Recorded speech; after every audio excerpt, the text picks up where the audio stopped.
Hello प्यारे विद्यार्थियों, online platform पर आप सभी लोगों का स्वागत है। हम बात कर रहे थे बीए पार्ट 3 की, जिसमें हम कर रहे थे एशिया महाद्वीप की प्रमुख मिट्टियों के बारे में कि एशिया महाद्वीप की मिट्टियाँ कौन कौन से प्रकार की हैं। हम तो 2 प्रकार की मिट्टियों के बारे में हम आपसे पिछली कक्षा में चर्चा कर रहे थे, क्योंकि मिट्टियों का टॉपिक अभी तक ख़त्म नहीं हुआ था, क्योंकि हमारा टॉपिक बीच में ही छूटा हुआ था। इसलिए हम पुनः उस टॉपिक के साथ इसको हम कनेक्ट करते हैं और आज मिट्टियों के टॉपिक को हम क्या करने जा रहे हैं, आज हम मिट्टियों के टॉपिक को पूरा करने जा रहे हैं। इसी के साथ यदि हम आपसे बात करें तो हम एक तो बात कर रहे थे पेडाल्फर प्रकार की मिट्टियों की, और पेडाल्फर प्रकार की मिट्टियों के साथ साथ हम आपसे बात कर रहे थे कौन से प्रकार की मिट्टियों की, हम बात कर रहे थे पेडोकोल प्रकार की मिट्टियों की। तो हमारे पास में जो पेडाल्फर प्रकार की जो मिट्टियाँ थी उसके हमने सुबह 4 प्रकार के बारे में आपसे चर्चा की थी। इसी मिट्टी का यदि हम आखिरी प्रकार की आपसे बात करें तो टुंड्रा प्रदेश की जो मिट्टी है वो भी पेडाल्फर प्रकार की मिट्टियों में हम क्या करते हैं, पेडाल्फर प्रकार की मिट्टियों में हम शामिल करते हैं। तो अभी हम आपसे जो बात करने जा रहे हैं प्यारे विद्यार्थियों, वो हम आपसे बात कर रहे हैं कौन सी मिट्टियों की, यानी पेडाल्फर प्रकार की मिट्टियों का जो अंतिम प्रकार है। अर्थात पेडाल्फर प्रकार की मिट्टियों को 2 प्रकार से हम पढ़ रहे थे। एक तो हम पढ़ रहे थे पेडाल्फर प्रकार की मिट्टियाँ और दूसरी हम पढ़ रहे थे पेडोकोल प्रकार की मिट्टियाँ। तो हम ये उष्णकटी जो यानी पहला जो हमारा प्रकार था, यदि हम पहले प्रकार की आपसे बात करते हैं मिट्टियों की, तो हमारे पास में जो मिट्टी का जो प्रकार आया था प्यारे विद्यार्थियों, यदि हम कटिबंधीय या सुस्त्री मिट्टियाँ और अंतः कटिबंधीय अपार्श्विक मिट्टियों में पहला जो प्रकार था वो पेडाल्फर प्रकार की मिट्टियाँ था। यानी कटिबंधीय मिट्टियों का ही पहला प्रकार हमारे पास में पेडाल्फर प्रकार की मिट्टियाँ आ रहा था, और दूसरा कटिबंधीय मिट्टियों में ही दूसरा प्रकार हमारे पास में कौन से प्रकार की मिट्टियाँ आ रही थी, हमारे पास में जो मिट्टियों का प्रकार आ रहा था मुख्य रूप से हम बात करें वह प्रकार हमारे पास में आ रहा था, ठीक है। पेडाल्फर प्रकार के साथ साथ यदि हम आपसे बात करते हैं वह हमारे पास में प्रकार शामिल था पेडोकोल प्रकार की मिट्टियाँ, जिसकी चर्चा अभी हम तुरंत ही कर लेंगे। तो हम पेडाल्फर प्रकार की जो मिट्टी है उस पेडाल्फर प्रकार की मिट्टी की यानी अंतिम जो प्रकार है वह अंतिम प्रकार हमारे पास में आ रहा है टुंड्रा प्रदेश की मिट्टियाँ, अर्थात टुंड्रा मिट्टी। हम जो टुंड्रा प्रदेश में पाई जाती है उस मिट्टी की बात कर रहे हैं। देखिए, यानी अंतिम और 5वां प्रकार आ रहा है हमारे पास में। हम अंतिम और 5वें प्रकार की बात करें, क्लास है हमारी बीए पार्ट 3 की क्लास है, और हम बात करें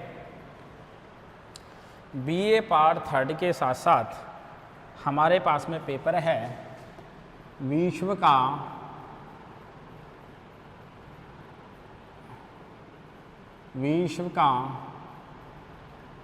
हमारे पास में जो भूगोल आ रहा है, विश्व का प्रादेशिक भूगोल। कौन सा भूगोल है? विश्व का प्रादेशिक भूगोल है, जिसकी यूनिट हमारे पास में कौन सी चल रही है, जिसकी यूनिट की हम आपसे बात करें हमारे पास में इसकी यह फर्स्ट यूनिट चल रही है। कौन सी यूनिट चल रही है? हमारे पास में इसकी फर्स्ट यूनिट चल रही है। मुख्य रूप से हम आपसे बात करते हैं और हम पढ़ रहे थे एशिया की प्रमुख मिट्टियाँ, अर्थात हम पढ़ रहे थे एशिया मिट्टियाँ।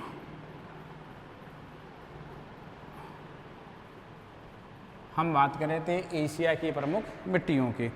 तो हमने इससे पहले देखो, मैं थोड़ी सी आपको कनेक्टिविटी जोड़ के बता देता हूँ। यानी हम 2 प्रकार की मिट्टियाँ पढ़ रहे थे, जिससे आपके वापस वह जो कटा हुआ टॉपिक है वह पुनः आपके बार मेमोरी में आ जाए, यादाश्त में आ जाए। देखिए, हम 2 प्रकार की मिट्टी पढ़ रहे हैं एशिया में। एक तो पढ़ रहे हैं हम उष्ण कटिबंधीय, हम कटिबंधीय मिट्टी की बात कर लेते हैं आपसे डायरेक्ट। यानी हम पहले बात कर लेते हैं कटिबंधीय। बात करें कटिबंधीय उब्लिक सुस्त्री मिट्टियाँ, ठीक है, हम कटिबंधीय या सुस्तरीय मिट्टियों की बात कर रहे हैं। दूसरा हमारे पास में आया अंतः कटिबंधीय, अंतः कटिबंधीय यानी इंट्राजोनल सोइल्स, अपार्श्विक,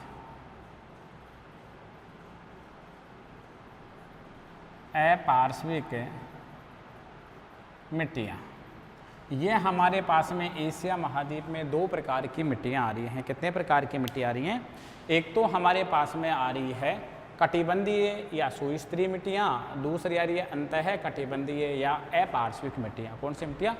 यानी कटिबंधीय, अंतः कटिबंधीय या अपार्श्विक मिट्टियाँ। अब हम आपसे बात कर रहे हैं जो हमारे पास में प्रकार आ रहा है, कौन सा प्रकार? जो पहला प्रकार आया, इस पहले प्रकार को मैं दो भाग में विभाजित कर दिया। देखिए ये दो भाग कौन से हैं मेरे पास में, यानी जो मेरे पास में मिट्टी का प्रकार कौन सा आ रहा है, जो मिट्टी का प्रकार मेरे पास में कटिबंधीय आ रहा है, इस कटिबंधीय मिट्टी को मैंने दो भागों में विभाजित कर दिया। एक जो मेरे पास में विभाजन आ रहा है, मैं एक विभाजन की आपसे बात करूँ, यह विभाजन मेरे पास में आ रहा है पेडालफर प्रकार की। कौन सी? पेडालफर मिट्टियाँ। कौन सी मिट्टियाँ? पेडालफर मिट्टियाँ। दूसरा जो हमारे पास में आया यानी पेडजोलिक मिट्टियाँ, पेडोजोलिक मिट्टियाँ या पेडाजोलिक मिट्टियाँ। ठीक है जी। दूसरा जो हमारे पास में प्रकार आ रहा है, यानी पहले प्रकार की हम बात करें तो हमारे पास में पेडालफर प्रकार की मिट्टियाँ आ रही हैं, और दूसरे यदि हम आपसे प्रकार की बात करें तो हमारे पास में कौन सी? पेड़ाकाल प्रकार की मिट्टियाँ आ रही है। कौन सी मिट्टियाँ? यानी पेड़ाकाल, पेड़ाकाल यानी पेड़ोकाल मिट्टियाँ। हम बात करते हैं आपसे पेड़ाकाल मिट्टियों की। देखिए यानी पेड़ाकाल मिट्टियाँ, ये दो प्रकार की मिट्टियाँ आई। अब जहाँ हम पढ़ रहे थे आपसे कौन सी? पेड़ाकाल प्रकार की और पेडालफर प्रकार की मिट्टियाँ। इन मिट्टियों को मैंने कितने भागों में बांट दिया? इन मिट्टियों को मैंने मुख्य रूप से कितने भागों में बांटा था? यानी इन मिट्टियों को मैंने 5 भागों में बांटा था। ठीक है ना? तो 5 भाग की मैं बात करूं, इसमें ही हम लेटराइट पढ़ रहे थे, इसी में हम पोडजोल पढ़ रहे थे, इसी में हम पोडजोलिक पढ़ रहे थे, इसी में हम लेटोजोलिक और पोडोजोलिक पढ़ रहे थे, पोडियोजोलिक पढ़ रहे थे। और इसमें जो देखो, इसका 1 प्रकार, इसका 2 प्रकार, इसका 3 प्रकार और इसके 4 प्रकार, जो हमारे पिछले वीडियो में यहाँ ये सारा हमारा मेंशन किया हुआ है। अभी हम इसी पहले प्रकार का, इस पहला जो उपप्रकार है, इसके हम 5वें प्रकार की जो हमारे पास में मिट्टी आ रही है, हम उसकी बात कर रहे हैं, टुंड्रा मिट्टी। हम आपसे कौन सी मिट्टी की बात कर रहे हैं? अभी हम आपसे टुंड्रा मिट्टी की बात करेंगे। ये आपके डायग्राम समझ में आ रहा होगा। सुबह जो हमारी पिछली क्लास थी ना, जो हमारा पिछला वीडियो आ रहा है, उस वीडियो में हमने ये पढ़ा, इसकी परिभाषा पढ़ी, हमने इसके उप प्रकार पढ़े, और इस उप प्रकारों के भी उप प्रकार हमने 5 प्रकार की मिट्टियाँ थी, जिसमें 4 प्रकार की मिट्टी का हमने पिछले वीडियो में जिक्र कर लिया। अभी हम आपसे बात करने जा रहे हैं टुंड्रा प्रदेश की मिट्टी की। कौन सी प्रदेश की मिट्टी की? अभी हम आपसे बात कर रहे हैं टुंड्रा प्रदेश की मिट्टी। कौन से प्रदेश की मिट्टी? हम आपसे बात कर रहे हैं टुंड्रा प्रदेश की मिट्टियों के बारे में। ठीक है ना? देखिए हमारे पास में जो मिट्टी आती है, यदि हम उसकी बात करें तो वह आती है टुंड्रा प्रदेश की मिट्टियाँ। टुंड्रा प्रदेश की मिट्टियों, देखिए जो हमारे पास में यानी 5वां जो प्रकार आ रहा है, वह आ रहा है टुंड्रा मिट्टी। देखिए हम आपसे बात करते हैं कौन सी मिट्टी की? हम आपसे बात कर रहे हैं टुंड्रा मिट्टी की, यानी हम टुंड्रा मिट्टी की आपसे बात कर रहे हैं। टुंड्रा प्रकार की जो मिट्टी है, देखिए यह एक कटिबंधीय मिट्टी है। कौन सी मिट्टी है? यह एक कटिबंधीय मिट्टी है। हम बात करें इसकी,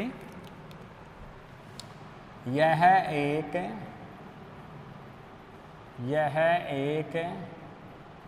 कटिबंधीय, यह एक कटिबंधीय मिट्टी है। कौन सी मिट्टी है? कटिबंधीय मिट्टी है, जो एशिया महाद्वीप के, जो एशिया महाद्वीप के उत्तरी भाग में पाई जाती है। देखिए आप, यानी यह एक कटिबंधीय मिट्टी है। टुंड्रा की हम बात करते हैं तो टुंड्रा हमारे शीत कटिबंध में आ रहा। सबसे ऊपर वाले में नॉर्थ पोलर की आपसे बात करूं तो टुंड्रा हमारे पास में शीत कटिबंध में आया। तो यह एक जोनल प्रकार की सोइल है, यह एक कटिबंधीय प्रकार की मिट्टी है जो एशिया महाद्वीप के उत्तरी भाग में पाई जाती है। कहाँ पर पाई जाती है? जो एशिया महाद्वीप के उत्तरी भाग में पाई जाती है। कौन से भाग में पाई जाती है? जो एशिया महाद्वीप के उत्तरी भाग में पाई जाती है। यानी जो टुंड्रा मिट्टी के यदि मैं विस्तार की आपसे बात करूं कि टुंड्रा मिट्टी यानी उत्तरी भाग में, एशिया के उत्तरी भाग में कहां से कहां तक पाई जाती है, तो मोटे मोटे तौर पर यदि हम इसके विस्तार की आपसे बात करते हैं तो टुंड्रा मिट्टी का जो विस्तार है ना, हम विस्तार की यदि आपसे बात करें तो देखिए टुंड्रा मिट्टी का जो विस्तार पाया जाता है, यदि हम इसके विस्तार की आपसे बात कर लेते हैं तो देखिए इसका विस्तार पाया जाता है यूराल पर्वत से बेरिंग सागर तक। कहाँ तक पाया जाता है? यूराल पर्वत से बेरिंग सागर तक। कहाँ तक पाया जाता है?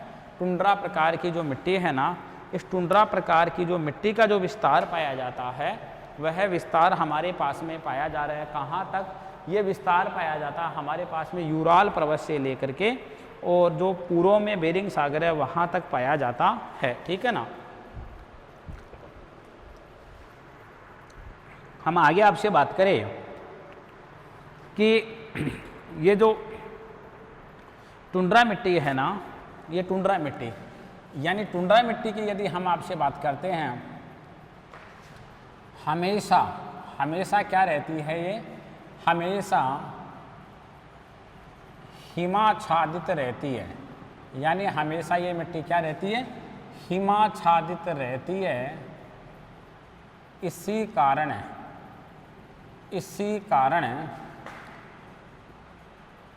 इस मिट्टी का विकास नहीं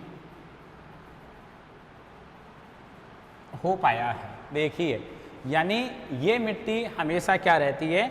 यानी टुंड्रा प्रकार की मिट्टी यानी उत्तरी ध्रुव में रहने के कारण से यहाँ पर हमेशा तापमान माइनस में यानी ऋणात्मक रहता है और इस कारण से यहाँ हमेशा क्या बर्फ़ का जमाव क्षेत्र है।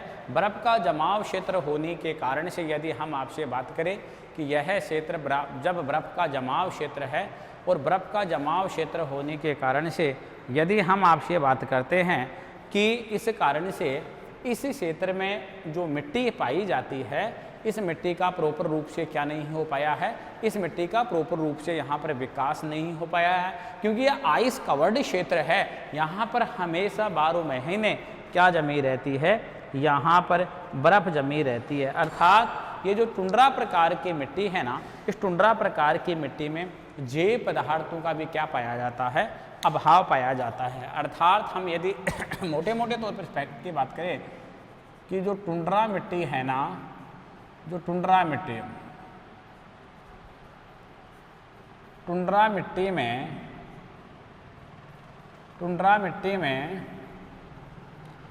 में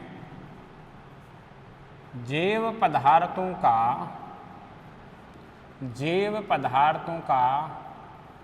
क्या पाया जाता है? अभाव पाया जाता है। क्या पाया जाता है? जैव पदार्थों का अभाव पाया जाता है, क्योंकि ये कभी ओपन रहती ही नहीं है।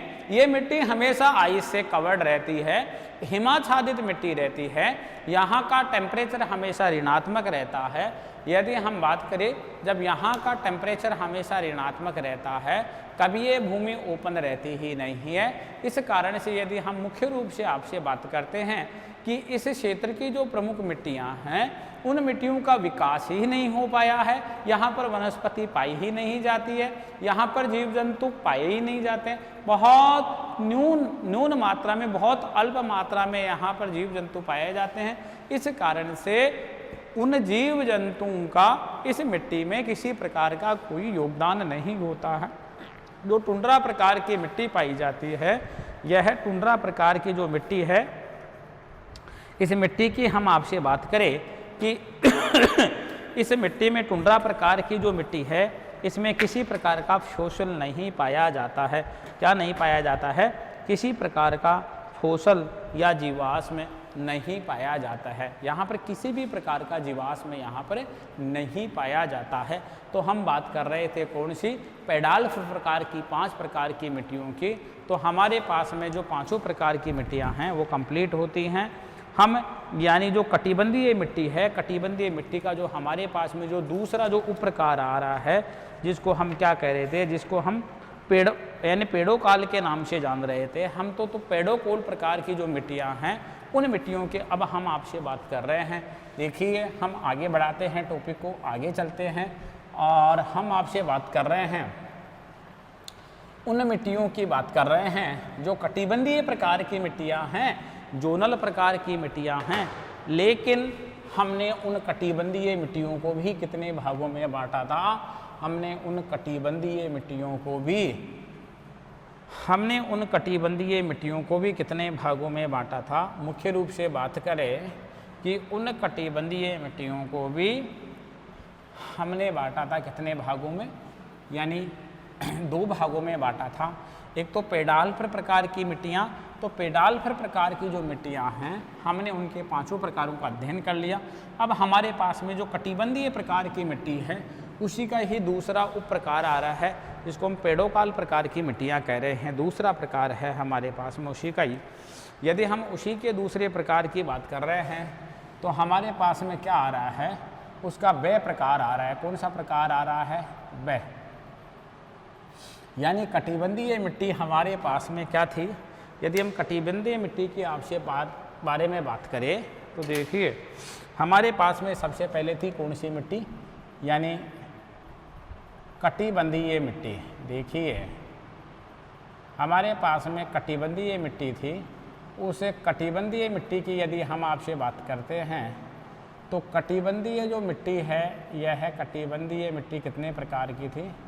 कटिबंधीय मिट्टी हमारे पास में 2 प्रकार की थी। कितने प्रकार की थी? कटिबंधीय मिट्टी 2 प्रकार की थी। देखिए वो 2 प्रकार कौन से हैं? एक प्रकार और ये दूसरा प्रकार।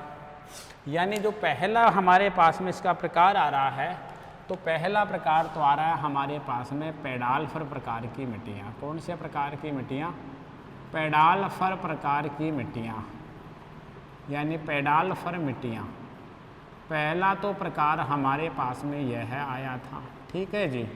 दूसरा हमारे पास में इसका प्रकार आया था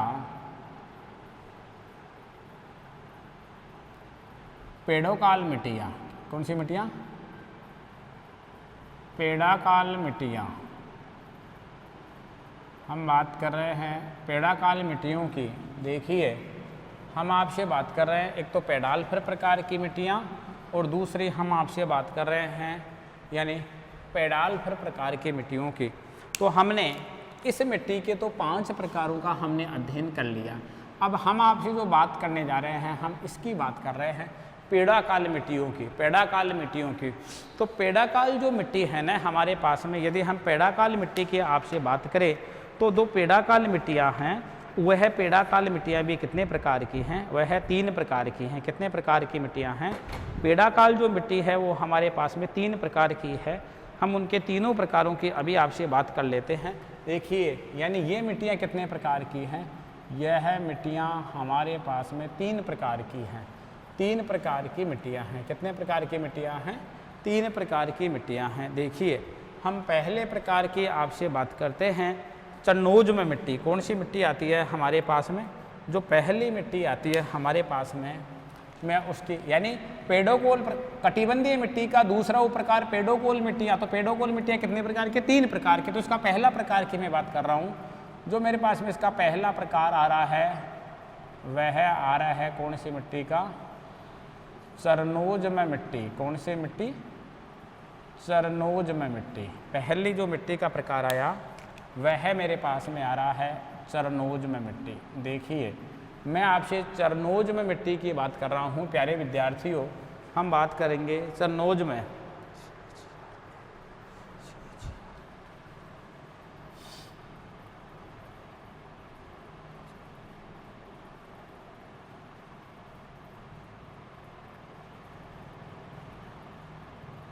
यानी चरनोजम सोइल की मैं आपसे बात कर रहा हूँ। कौन सी सोइल? हम आपसे बात कर रहे हैं चरनोजम सोइल की। कौन सी सोइल की बात कर रहा हूँ?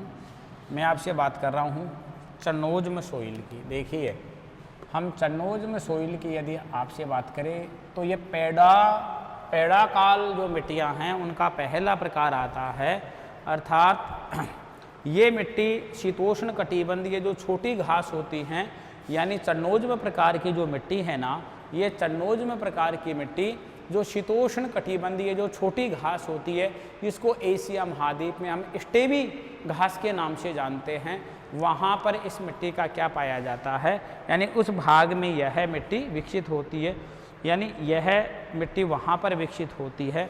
तो मैं कहूँ कि चरनोजम प्रकार की मिट्टी का जो विकास होता है वह विकास चरनोजम प्रकार की मिट्टी का शीतोष्ण कटिबंधीय जो घास के क्षेत्र होते हैं, उन घास के मैदानों को हमने जिस नाम से जाना वो उसे कहते हैं हम स्टेपी प्रकार के। और उन्हीं घास को हम अमेरिका में किस नाम से जानते हैं? उन्हीं घास को हम अमेरिका में प्रेरी के नाम से जानते हैं। तो जो शीतोष्ण कटिबंधीय घास वाले क्षेत्र है वहाँ पर इस प्रकार की मिट्टी को चरनोजम प्रकार की मिट्टी कहते हैं। और चरनोजम मिट्टी का ही उपनाम क्या है? चेस्टनट मिट्टी भी कहते हैं। देखिए यदि इसी मिट्टी के हम उपनाम की बात करते हैं, आपसे किसकी बात करते हैं? इसी मिट्टी के हम उपनाम की बात करते हैं। देखिए यदि हम इसी मिट्टी के किसकी बात करते हैं? उपनाम की। तो उपनाम की यदि हम बात करें तो ये कौन सी मिट्टी है? इसी मिट्टी को हम किस नाम से जानते हैं? चेस्टनट मिट्टी। कौन सी मिट्टी? यही मिट्टी चेस्टनट मिट्टी भी कहलाती है। कौन सी मिट्टी कहलाती है? इसी मिट्टी को हम चेस्टनट मिट्टी कहते हैं। ठीक है ना। अगला इस मिट्टी का हमारे पास में फैक्ट आता है। हम बेसिक फैक्टों की बात कर रहे हैं जिससे आपके समझ में आ जाए ये कॉन्सेप्ट कि चरनोजम प्रकार की मिट्टी क्या है। अर्थात ये जो शीतोष्ण कटिबंध है ना, हम बात करें कि शीतोष्ण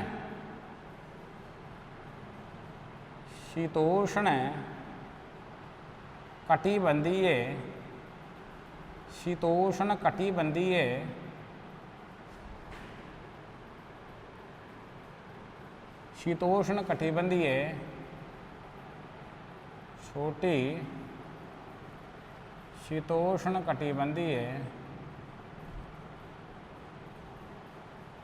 छोटी घास, अर्थात उसी घास को हम एशिया महाद्वीप में किस नाम से जानते हैं? स्टेपी। छोटी घास वाले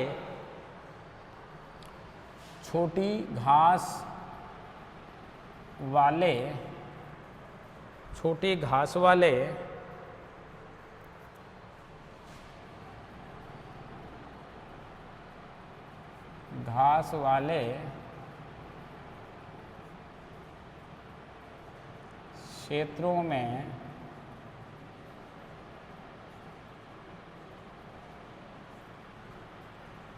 विकसित होती है।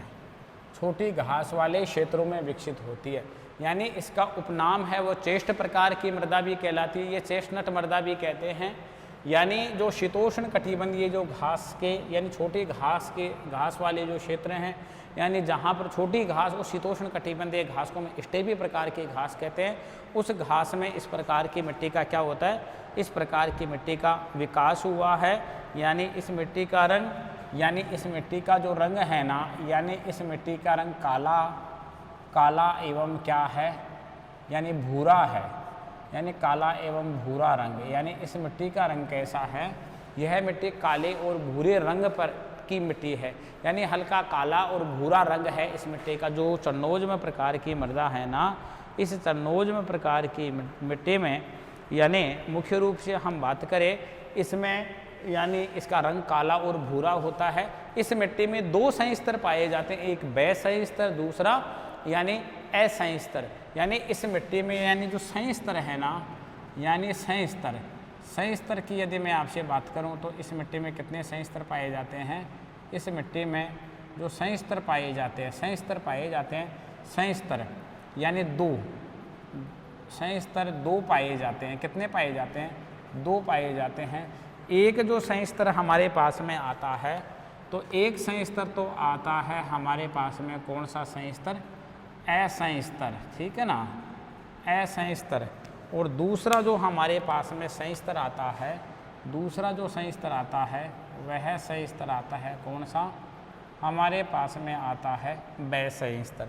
यानी एक तो हमारे पास में असंस्तर आता है और दूसरा हमारे पास में कौन सा संस्तर आता है, बै संस्तर आता है। इन दोनों ही संस्तरों में, ठीक है ना, इन दोनों ही संस्तरों में, यानी ये दो जो संस्तर है ना, इन दोनों ही संस्तरों में यानी किसकी प्रधानता होती है, इन दोनों ही संस्तरों में कैल्शियम की प्रधानता होती है। किसकी प्रधानता होती है, कैल्शियम, कैल्शियम अर्थात किसकी प्रधानता होती है, चूना, चूना की क्या होती है, चूना की प्रधानता होती है। इन ये जो दोनों ही संस्तर प्रधानता होती है, यानी इस चरणोजम प्रकार की मृदा में दो संस्तर पाए जाते हैं। यदि मैं उन संस्तरों की आपसे बात करूं, एक तो हमारे पास में ए प्रकार का संस्तर और दूसरा हमारे पास में बै प्रकार का संस्तर पाया जाता है। यदि मैं इन दोनों संस्तरों की आपसे बात करता हूं, यानी मैं दोनों संस्तरों की आपसे बात करता हूं, ए प्रकार के और बै प्रकार के संस्तर, इन दोनों में ही क्या पाई जाती है, इन दोनों में ही कैल्शियम पाया जाता है। यानी चूना प्रधानता, चूना की यानी इस मिट्टी में क्या पाई जाती है, इस मिट्टी में प्रधानता पाई जाती है। अर्थात ये जो चन्नोजम मृदा है ना, इसकी मुख्य विशेषता यानी ये उपजाऊ मृदा है। कौन सी मृदा है, उपजाऊ मिट्टी है, जिसमें किसका उत्पादन होता है, जिसमें यानी खाद्यान्नों, जिसमें खाद्यान्नों का उत्पादन होता है। किसका उत्पादन होता है, जिसमें खाद्यान्नों का उत्पादन हो। देखिए चन्नोजम प्रकार की मृदा हमारे पास में पहला या पेडोकुल प्रकार की मिट्टियाँ, तीन प्रकार की, जिसमें से पहला प्रकार चन्नोजम प्रकार की मिट्टी है, यानी चन्नोजम सोइल्स है, जिसकी बात करते हैं। इसका उपनाम चेस्टनट मिट्टी है। ये शीतोष्ण कटिबंधीय जो छोटी घास के मैदान हैं, जिनको हम एशिया महाद्वीप में स्टेपी कहते हैं, वहाँ पर इस मिट्टी का विकास हुआ है। हम बात करें, इसका रंग काला एवं भूरा होता है। इसमें दो संस्तर पाए जाते हैं, एक असंस्तर, दूसरा बै संस्तर। यदि हम इन दोनों संस्तरों की बात करते हैं तो इन दोनों संस्तरों में कैल्शियम की यानी चूना की प्रधानता होती है। यह मिट्टी उपजाऊ मिट्टी है और इसमें किसका उत्पादन किया जाता है, खाद्यान्न का उत्पादन किया जाता है। हम अगले प्रकार की ओर आते हैं। आपके पास में जो पेडोकोल प्रकार की मृदा है, उसी मृदा का हम दूसरा प्रकार, पहला प्रकार हमारा कंप्लीट हो गया है, चन्नोजम प्रकार की मृदा। कौन से प्रकार की मृदा की हमने बात कर ली, हमने चरणोजम प्रकार की जो मृदा है ना, इस चरणोजम प्रकार की मृदा की हमने बात कर ली है। यदि हम मुख्य रूप से आपसे बात करते हैं तो हमने कौन सी मृदा की बात कर ली, हमने चरणोजम जो प्रकार की मृदा है, इसी में है दूसरी भूरी स्टेपी मृदा, यानी दूसरा प्रकार जो हमारे पास में आ रहा है। इसी मिट्टी का पहला चरणोजम प्रकार हमारा कंप्लीट हो गया है और दूसरा जो हमारे पास में प्रकार आ रहा है, यानी हमारे पास में भूरी यानी हमारे पास में भूरी स्टेपी मृदा। कौन सी मृदा, भूरी स्टेपी मृदा। यानी हम आपसे बात कर रहे हैं दूसरे प्रकार की भूरी स्टेपी मृदा या मिट्टी, हम कह रहे हैं भूरी स्टेपी मृदा, ठीक है ना।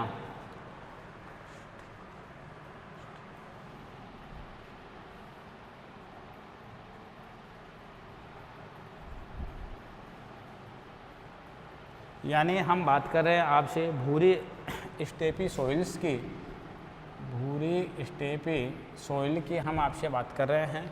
यानी हम भूरी स्टेपी प्रकार की मृदा की, यानी grey steppes soil, grey steppes हम सॉइल की आपसे बात कर रहे हैं। देखिए, यदि ग्रे जो स्टेपी यानी पहली जो पेडोकोल प्रकार की मिट्टी थी उसमें हमने चरनोज्म प्रकार की मिट्टी पढ़ा, जिसको हम चेस्टनट प्रकार की मिट्टी भी कहते थे। अब हमारे पास में दूसरा इसी मिट्टी का प्रकार आ रहा है, वह आ रहा है ग्रे स्टेपीज सॉइल। यानी ये मृदा है ना, यानी मैं आपसे स्टेपी प्रकार की मृदा की बात करें तो स्टेपी प्रकार की जो मृदा आ रही है ना,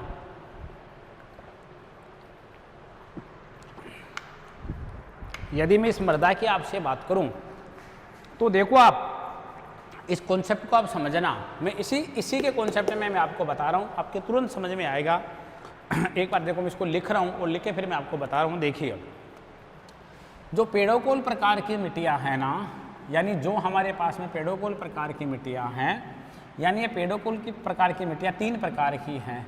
तो हमने अभी जस्टी जो पढ़ा है वो कौन सी मिट्टी पढ़ा है, वो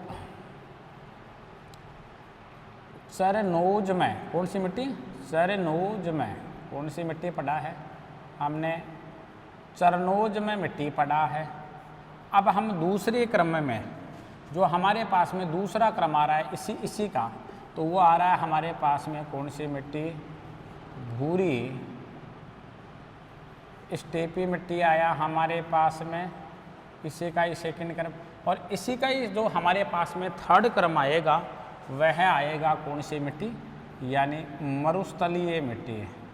हम कौन सी मिट्टी पढ़ेंगे, तीसरा प्रकार मरुस्थलीय मिट्टी, ठीक है ना। हम पढ़ रहे हैं मरुस्थलीय मिट्टी। देखिए, हम आपसे बात कर रहे हैं मरुस्थलीय मिट्टी की। देखिए आप, हम आपको ये कहना चाह रहे हैं कि भूरी स्टेपी प्रकार की जो मृदा है ना, वह मृदा चरनोज्म और मरुस्थलीय मिट्टी के मध्य पाई जाती है। तो मैंने भी तो ऐसा ही तो कहा है ना।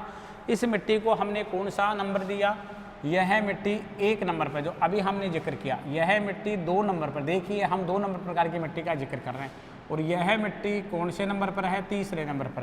तो हम ये कहना चाह रहे हैं कि चरनोज्म मिट्टी और मरुस्थलीय मिट्टी के मध्य जो पेडोकोल प्रकार की मिट्टियों का जो वर्ग है, उस वर्ग को हम क्या कहते हैं, भूरी स्टेपी प्रकार की मृदा। देखो, कॉन्सेप्ट क्लियर हुआ ना।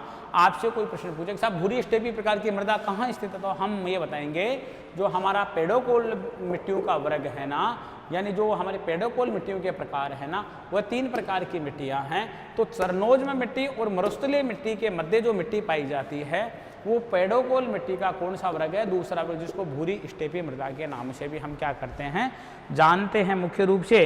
अर्थात जो ये भूरी स्टेपी मृदा होती है ना, इसमें जैविक पदार्थ बहुत कम पाए जाते हैं। कौन से पदार्थ, इसमें जैविक पदार्थ कम पाए जाते हैं। कौन सी मृदा में, यानी इस भूरी स्टेपी मृदा में। भूरी स्टेपी मृदा की बात करूं तो जैव जो पदार्थ होते हैं ना, इन जैव पदार्थों की इसमें क्या पाई जाती है, कमी पाई जाती है, ठीक है ना। यानी जो जैव पदार्थ होते हैं ना, जैव पदार्थों का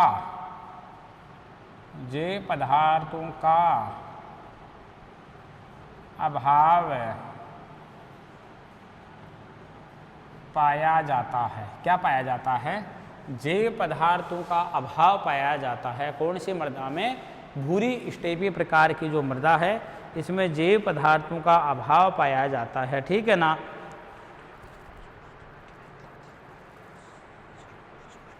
देखिए, ये जो भूरी स्टेपी प्रकार की मृदा है ना, इसका मैं उपनाम बताऊं, यानी यह है चरनोज्मिक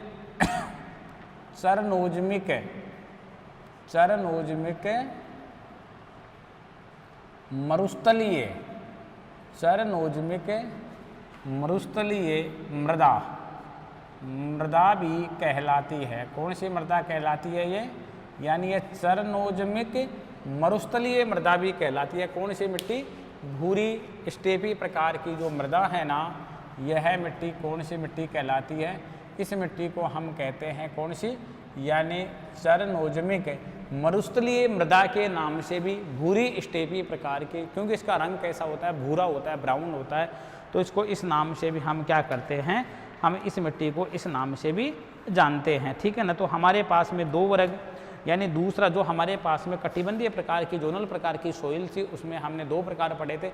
तो पहले प्रकार में तो जो पेड़ालफर प्रकार की मिट्टी में तो 5 प्रकार की मिट्टियाँ थी, और ये जो हमारे पास में मिट्टी आ रही है, इसमें हमारे पास में कितने प्रकार थे, इसमें हमारे पास में 3 प्रकार है। तो इसका पहला प्रकार चन्नोज्म का प्रकार था, इसका दूसरा प्रकार भूरी स्टेपी मृदा है, और अब हम तीसरे प्रकार की बात करें इसकी मिट्टी की, जो हमारे पास में इसका तीसरा प्रकार आ रहा है। कौन सा प्रकार, इस मिट्टी का तीसरा प्रकार है कौन सी मिट्टी, मरुस्थलीय मिट्टी। कौन सी मिट्टी, हम इस मिट्टी को कहते हैं मरुस्थलीय मिट्टी। ठीक है ना, हम कहते हैं मरुस्थलीय मिट्टी। देखिए हम बात करते हैं आपसे कौन सी मिट्टी की, हम आपसे मरुस्थलीय मिट्टी की बात करते हैं। यानी जो पेडोकोल प्रकार की मृदा है, इस पेडोकोल प्रकार की मृदा का तीसरा वर्ग है। पहला वर्ग आया चन्नोज्म मृदा, दूसरा है भूरी स्टेपी मृदा, तीसरा आया मरुस्थलीय। तो हम आपसे कौन सी मिट्टी की बात कर रहे हैं, मरुस्थलीय मिट्टी की बात करते हैं। तो ये जो मरुस्थलीय मिट्टी है ना, ये उष्ण मरुस्थलों में विकसित होती है। कौन से मरुस्थल में विकसित होती है, यानी ये मरुस्थलीय मृदा जो विकसित होती है, यदि हम उसकी बात करें तो इसका विकास कहाँ होता है, यानी यह उष्ण जो हमारे पास में मरुस्थल हैं, कौन से मरुस्थल, जो हमारे उष्ण मरुस्थल हैं, उष्ण मरुस्थलों में क्या होती है, उष्ण मरुस्थलों में विकसित होती है यह मृदा। कहाँ पर, यानी जो उष्ण मरुस्थल है ना, जो हमारे हॉट जेट यानी डेजर्ट हैं, वहाँ पर इस मिट्टी का क्या होता है, इस मिट्टी का विकास हुआ है। कौन सी मिट्टी का, मरुस्थलीय प्रकार की जो मृदा है, इस मिट्टी का विस्तार हुआ है। यदि मैं एशिया महाद्वीप में इस मिट्टी के विस्तार की बात करूं, कौन से मिट्टी का, जो मरुस्थलीय मिट्टी है ना, इस मरुस्थलीय मिट्टी के में मिट्टी का विस्तार, मरुस्थलीय मिट्टी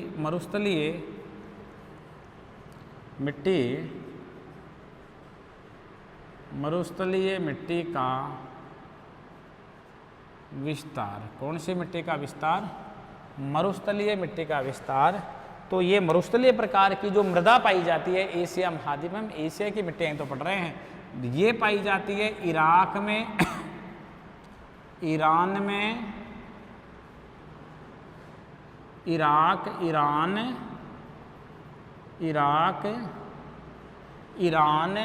ये पाई जाती है इराक में, ईरान में। इसके अलावा बात करें अफ़गानिस्तान में,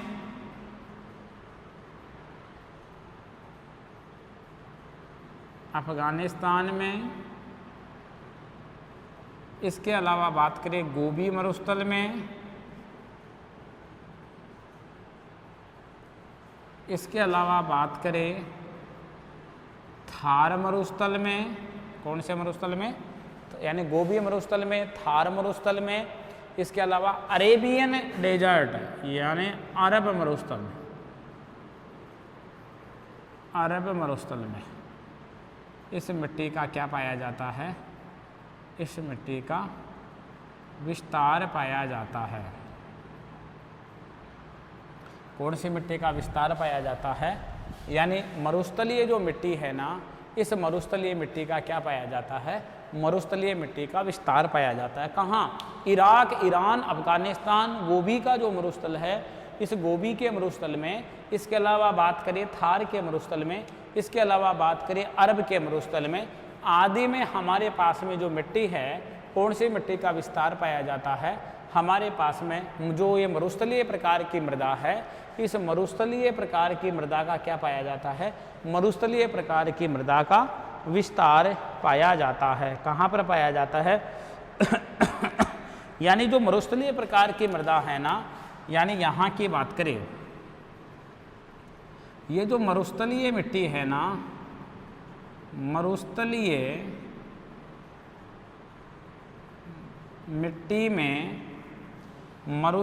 मिट्टी में कैपिलरी एक्शन जो होता है केशिका, केशिका क्रिया तीव्र गति से होती है। किस गति से होती है? तीव्र गति से होती है। कौन सी गति से होती है? तीव्र गति से होती है। कौन सी गति से? यानी तीव्र गति से होती है। केशिका जो क्रिया होती है ना, मैंने आपको पिछले वीडियो में भी बताया था कि केशिका क्रिया का मतलब होता है कि पानी का नीचे वाले धरातल से ऊपर वाले धरातल की ओर आ जाना, ऊपर की ओर आ जाना, अर्थात ये कौन सी क्रिया कहलाती है? केशिका क्रिया कहते हैं। तो मरुस्थलीय मिट्टी में जो केशिका क्रिया होती है वह केशिका क्रिया क्या होती है? यानी जो कैपिलरी जो एक्शन होता है ना, वह बहुत तीव्र गति से मरुस्थलीय प्रकार की मृदा में होता है। कौन सी मृदा में? यानी मरुस्थलीय प्रकार की मृदा में होता है। यानी यह मिट्टी, इसमें यानी जैव पदार्थों की कमी होती है, चूना की प्रमुखता होती है। यह मिट्टी अनुपजाऊ प्रकार की मृदा है। कौन से प्रकार की मृदा है? यह मिट्टी अनुपजाऊ प्रकार की मृदा है। यानी यह मिट्टी क्या नहीं है? यह मिट्टी उपजाऊ नहीं है। तो हम ये कह सकते हैं अनुपजाऊ मिट्टी है। अनुपजाऊ मिट्टी है। इस मिट्टी में किसका अभाव पाया जाता है? जैव पदार्थों का क्या पाया जाता है? जैव पदार्थों का अभाव है। जैव पदार्थों का अभाव पाया जाता है। किसका अभाव पाया जाता है? यह मिट्टी अनुपजाऊ मिट्टी है और इस मिट्टी में जैव पदार्थों का क्या पाया जाता है? जैव पदार्थों का अभाव पाया जाता है। प्यारे विद्यार्थियों, हमारे पास में एशिया महाद्वीप की मिट्टी का जो पहला प्रकार है कटिबंधीय प्रकार की मिट्टी, जिसके दो वर्ग थे, पेडाल्फर प्रकार की मृदा और पेडोकोल प्रकार की मृदा। तो हमारे पास में ये मिट्टी के प्रकार यानी कटिबंधीय प्रकार की मिट्टियों के प्रकार पूरे होते हैं। हम दूसरे प्रकार की मिट्टी में आते हैं। दूसरे प्रकार की हमारे पास में मिट्टी कौन सी है? दूसरे प्रकार की मिट्टी आती है अंतः कटिबंधीय एवं अपार्श्विक मृदा। चलते हैं, हम टॉपिक को आगे बढ़ाते हैं और आगे की ओर हम चलते हैं। तो देखिए, हम बात करते हैं आपसे पहला जो हमारे पास में प्रकार आ रहा था, यदि हम उस प्रकार की आपसे बात करें तो वह आ रहा था कटिबंधीय प्रकार की मृदा। और कटिबंधीय प्रकार की मृदा के साथ साथ जो हमारे पास में जो प्रकार आया है, यदि हम उस प्रकार की आपसे बात करते हैं तो वह प्रकार हमारे पास में जो आ रहा है, वह प्रकार आ रहा है कौन सा? हम आपसे बात करें, जो अगला हमारे पास में प्रकार आ रहा है, उस प्रकार की हम आपसे बात कर रहे हैं। देखिए, वह दूसरा हमारे पास में प्रकार है।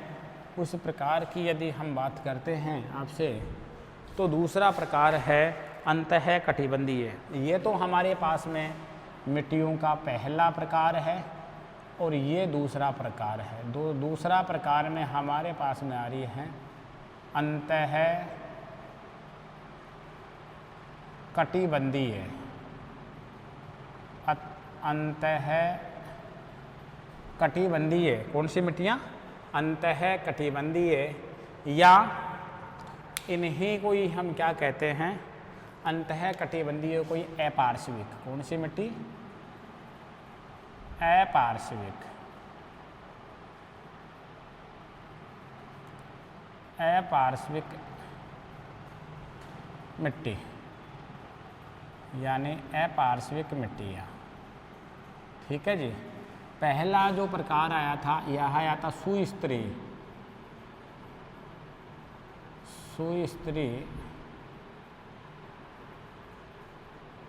मिट्टियाँ। यह हमारे पास में पहला सुस्त्री मिट्टियाँ।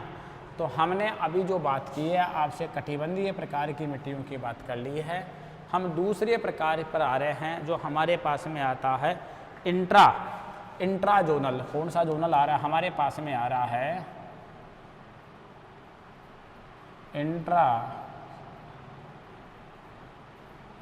Intrazonal soil. कौन सी सोयल? Intrazonal soil. ठीक है ना। हम आपसे बात कर रहे हैं इंट्राजोनल सोयल की। अर्थात एजोनल, इसी का ही दूसरा नाम है हमारे पास में एजोनल।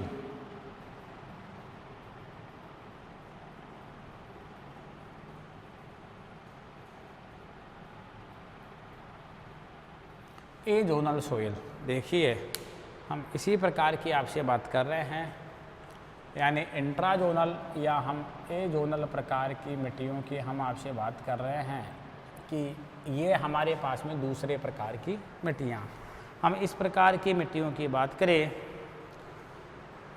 यानी यह जो हमारे पास में मिट्टियों का प्रकार आ रहा है, यदि इस मिट्टियों के प्रकार की यदि हम आपसे बात करते हैं तो इस प्रकार की मिट्टियाँ यानी नदियों के द्वारा, पवन के द्वारा, यानी नदियों के द्वारा, पवन के द्वारा और हिमानियों के द्वारा, यानी उनके परिणाम स्वरूप, यानी उनके परिणाम स्वरूप इन मिट्टियों का क्या होता है, इन मिट्टियों का निक्षेपण होता है। क्या होता है?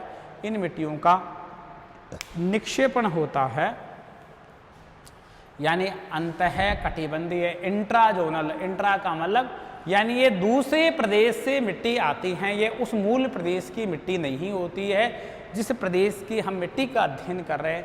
या तो यह हवा के माध्यम से आती है, या ये जल के माध्यम से आती है, या ये हिमानी के माध्यम, यानी आदि कारकों के माध्यम से यह मिट्टी एक जोन से, एक कटिबंध से दूसरे कटिबंध में आकर के इस मिट्टी का डिपोजिशन होता है, इस मिट्टी का निक्षेपण होता है। तो इस प्रकार की मिट्टी को हम कौन से प्रकार की मिट्टी कह रहे थे? इस प्रकार की मिट्टी को हम अंतः कटिबंधीय मिट्टी के नाम से जान रहे हैं। कौन सी मिट्टी? अंतः कटिबंधीय मिट्टी के नाम से जानते हैं, ठीक है ना। इस मिट्टी में क्या होता है? इस मिट्टी में जो हमारे पास में जैविक पदार्थ होते हैं, तो जैविक पदार्थों के कारण से, क्योंकि ये मिट्टी अपने मूल प्रदेश की मिट्टी नहीं है, ये दूसरे कटिबंध की मिट्टी आकर के इसका डिपोजिशन होता है, तो हम आपसे बात करते हैं कि इस मिट्टी में जैव पदार्थ और खनिज पदार्थों की अधिकता पाई जाती है। यानी जो हमारे पास में अंतः कटिबंधीय मिट्टी है, इस अंतः कटिबंधीय मिट्टी में किसकी प्रधानता पाई जाती है? अंतः कटिबंधीय मिट्टी में जैव पदार्थों की और जैव पदार्थों के साथ साथ खनिज पदार्थों की भी क्या पाई जाती है?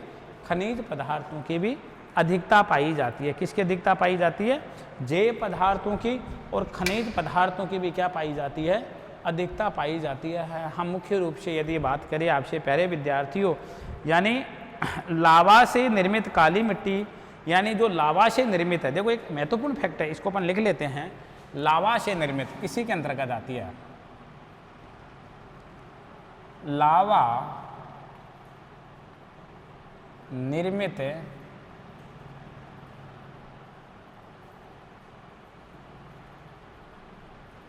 काली मिट्टी अंतः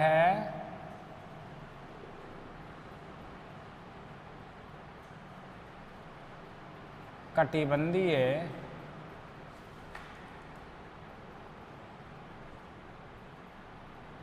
मिट्टियों के अंतर्गत क्या होती है? शामिल होती है, शामिल होती है। यानी किसके अंतर्गत शामिल होती है? हम आपसे बात कर रहे हैं कि लावा निर्मित काली मिट्टी अंतः कटिबंधीय मिट्टियों के अंतर्गत ही शामिल होती है। यानी जो लावा से निर्मित है, उस लावा निर्मित यदि हम उस काली मिट्टी की आपसे बात कर रहे हैं, तो वह काली मिट्टी हम किसके अंतर्गत पढ़ेंगे?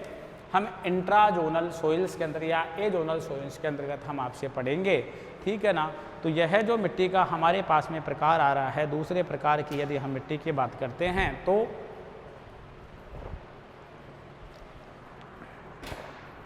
देखिए आप, ये जो दूसरे प्रकार की हमारे पास में मिट्टी आई, जिस मिट्टी की हम आपसे बात कर रहे हैं, तो अंतः कटिबंधीय मिट्टी के प्रकार, किसकी बात कर रहे हैं हम? अंतः कटिबंधीय मिट्टी के प्रकार। देखिए हमारे पास में आ रहा है अंतः कटिबंधीय, अंतः कटिबंधीय मिट्टी के प्रकार। देखिए हम आपसे बात कर रहे हैं कौन सी मिट्टी की, अंतःकटिबंधीय मिट्टी के प्रकार की। तो अंतःकटिबंधीय जो मिट्टी है, यदि हम इसके प्रकार की आपसे बात करें तो ये कितने प्रकार की मिट्टी है। हम आपसे सबसे पहले तो ये बात करते हैं कि ये कितने प्रकार की मिट्टी है, उन प्रकारों की हम आपसे बात कर रहे हैं। देखिए कि ये जो मिट्टी हमारे पास में, इस मिट्टी के प्रकार आ रहे हैं, यदि इनके प्रकारों की हम आपसे बात करते हैं तो मुख्य रूप से हम सबसे पहले इसके प्रकार की बात करें तो देखिए हम पहले प्रकार की इस मिट्टी की बात करें, जलोढ़ या कांप मिट्टी। जो पहली मिट्टी आ रही है ना हमारे पास में, वह आ रही है कौन सी, जलोढ़। और इसी जलोढ़ मिट्टी का ये दूसरा नाम कौन सा है, कांप मिट्टी। इसी को ये एलुवल सोइल भी कहते हैं, ठीक है ना। हम यदि दूसरे प्रकार की आपसे बात करते हैं कि हमारे पास में जो मिट्टी का जो दूसरा प्रकार आया है वह वायुड। कौन सी मिट्टी, हम कौन सी मिट्टी की बात करते हैं, वायुड। दूसरे प्रकार की जो मिट्टी आ रही है वह आ रही है वायुड और लोयेश मिट्टी। कौन सी मिट्टी, वायुड और लोयेश मिट्टी। तीसरे प्रकार की यदि हम आपसे मिट्टी की बात करते हैं कि तीसरा प्रकार कौन सा है, तो दो तीसरे प्रकार की हमारे पास में मिट्टी आ रही है, वह आ रही है हिमानी मिट्टी। कौन सी मिट्टी, उस मिट्टी की बात करें तो तीसरे प्रकार की जो हमारे पास में जो मिट्टी आई है उसकी बात करूं मैं आपसे, वह आ रही है कौन सी मिट्टी, हिमानी मिट्टी। चौथे प्रकार की मैं मिट्टी की बात करूं तो हमारे पास में चौथा प्रकार आ रहा है रेगूड़ ओब्लिक रेगूर मिट्टी। देखिए कितने प्रकार हो गए हमारे पास में, हमारे पास में मुख्य रूप से 4 प्रकार हो गए। तो यानी कौन सी मिट्टी के, अंतःकटिबंधीय मिट्टी के हमारे पास में कितने प्रकार आए, अंतःकटिबंधीय मिट्टी के हमारे पास में 4 प्रकार आ रहे हैं। ये कितने प्रकार की मिट्टी है, ये 4 प्रकार की मिट्टी है। हम सबसे पहले कौन सी मिट्टी पढ़ेंगे, हम मिट्टी पढ़ेंगे कांप, और कांप का ही दूसरा नाम है जलोढ़ मिट्टी। तीसरा है वायुड, और यानी अन्य मरुस्थलीय क्षेत्रों से मिट्टी को, यानी मिट्टी के कणों को ला करके किसी दूसरे स्थान पर ला करके जमा करना, इस प्रकार की प्रक्रिया लोयेश प्रक्रिया है। इसके अंतर्गत अपर्दन के द्वारा यहाँ मिट्टी आकर के शामिल होती है। तो इस प्रकार की मिट्टी को हमने कहा वायुड या लोयेश प्रकार की मृदा। अगला हमारे पास में मिट्टी का प्रकार आ रहा है हिमानी निर्मित मृदा। तीसरा चौथा प्रकार हमारे पास में आ रहा है रेगूड़ या रेगूर प्रकार की मृदा। तो हम सबसे पहले जो आपसे बात करते हैं, पहले तो हम सबसे पहले आपसे कौन सी मिट्टी की बात करें, हम आपसे बात करेंगे सबसे पहले यानी जलोढ़ मिट्टी की, या हम आपसे बात कर रहे हैं कांप मिट्टी की। इसी मिट्टी को हम किस नाम से जानते हैं, इसी मिट्टी को ही हम एलुवल सोइल के नाम से भी जानते हैं।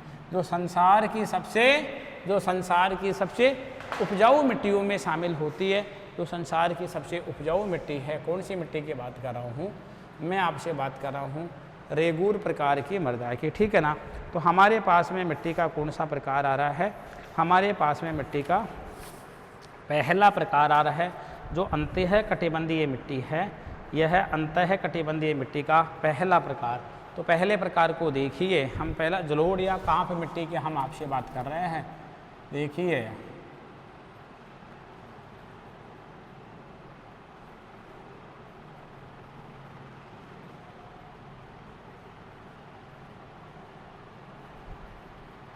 जलोढ़ या कांप मिट्टी, कौन सी मिट्टी, जलोढ़ या कांप मिट्टी, और इसी को ये क्या कहते हैं, एलुवल सोइल।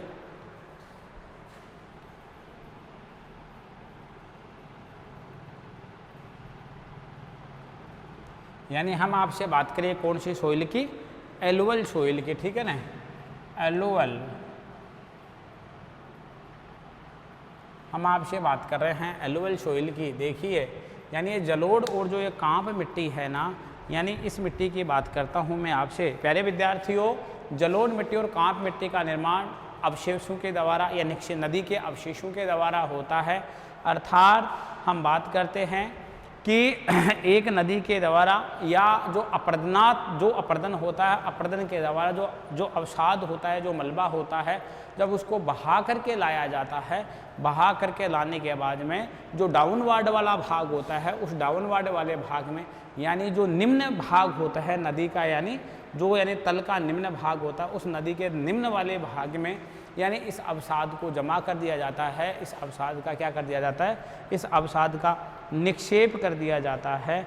तो हम ये बात करते हैं कि यह जो अवसाद होता है, यह अवसाद परतदार यानी सेडिमेंट्री रूप में पाया जाता है, परत दर परत पाया जाता है। इसमें विभिन्न प्रकार की क्या पाई जाती हैं? इसमें विभिन्न प्रकार की परतें पाई जाती हैं। किसमें? यानी ये जो जलोढ़ और कांप मिट्टी होती है, इसमें परतें पाई जाती हैं तथा इसमें विभिन्न प्रकार के जैविक अंश भी पाए जाते हैं। तो हम ये कह सकते हैं कि यह मिट्टी परतों के रूप में पाई जाती है। इस मिट्टी में जैविक अंश पाए जाते हैं। कौन से अंश पाए जाते हैं? इस मिट्टी में जैविक अंश पाए जाते हैं। मुख्य रूप से बात करें कि इस प्रकार की जो मिट्टी है, यानी इस प्रकार की मिट्टी को आयु के आधार पर, कौन सी मिट्टी को? जलोढ़ मिट्टी को या हम कांप मिट्टी को ये कह सकते हैं कि आयु के आधार पर कितने भागों में बांट सकते हैं? 2 भागों में हम इस मिट्टी को बांट सकते हैं। देखिए, यानी जलोढ़ मिट्टी होती है ना, वो नदियों के डेल्टाई भागों में पाई जाती है। कौन से भागों में? यानी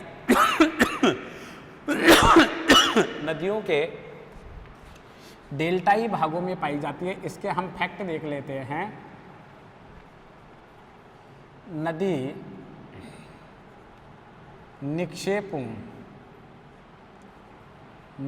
निक्षेपों द्वारा क्या है? ये मिट्टी द्वारा निर्मित है। ये मिट्टी नदी निक्षेपों के द्वारा इस मिट्टी का क्या हुआ है? यानी निर्माण हुआ है।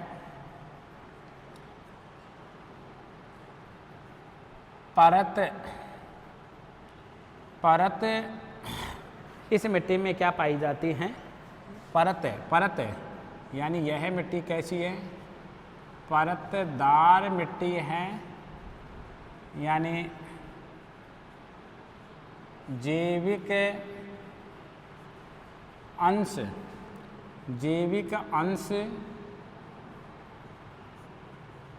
पाए जाते हैं।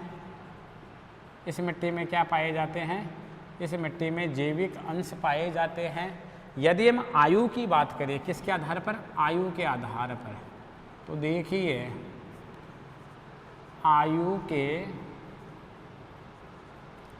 आधार पर 2 वर्ग हैं इस मिट्टी के। यानी आयु के आधार पर 2 वर्ग हैं इस मिट्टी के। अब आयु के आधार पर इस मिट्टी के 2 वर्ग हैं। तो हम देखिए, हम 2 वर्गों की बात कर लेते हैं।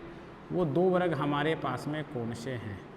देखिए, आयु के आधार पर हमारे पास में एक वर्ग तो ए आ रहा है, दूसरा वर्ग बी। तो हम ए वर्ग में मेंशन कर रहे हैं न्यूतन जलोढ़। कौन सा जलोढ़? न्यूतन जलोढ़। और यहाँ पर हम बात कर रहे हैं कौन से जलोढ़ की? पुरातन जलोढ़। देखिए, यदि हम न्यूतन जलोढ़ और पुरातन जलोढ़ की जब हम आपसे बात कर रहे हैं, कौन से जलोढ़ की? न्यूतन जलोढ़ और हम पुरातन जलोढ़ की बात कर रहे हैं, तो इसी के साथ साथ बात कर रहे हैं, ये तो कहलाता है क्या? खादर। और ये क्या कहलाता है? भांगर। देखिए, वही शब्दावली मैं आपके पास में ला रहा हूँ, उसी शब्दावली के मैं आपसे बात कर रहा हूँ। जिस स्थान विशेष पर प्रतिवर्ष नदियों का पानी आकर के जमा होता है और उन नदियों के द्वारा प्रतिवर्ष नवीन कांप मिट्टी का जमाव कर दिया जाता है, उसको खादर कहते हैं। मैं एक बार इसकी हल्की सी पारिभाषिक शब्दावली लिख देता हूँ कि प्रतिवर्ष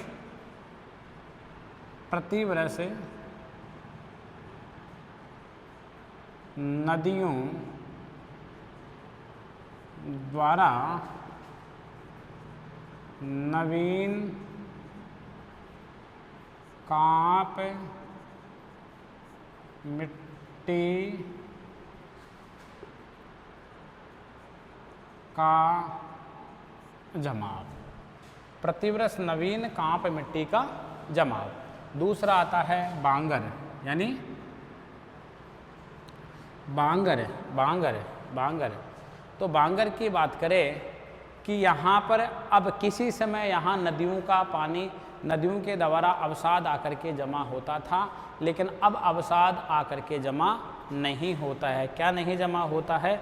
यानी जो पुरातन जलोढ़ है ना, पुरातन जलोढ़ का मतलब अब यहाँ पर प्रतिवर्ष किसका पानी नहीं आता, प्रतिवर्ष देखिए, यानी प्रतिवर्ष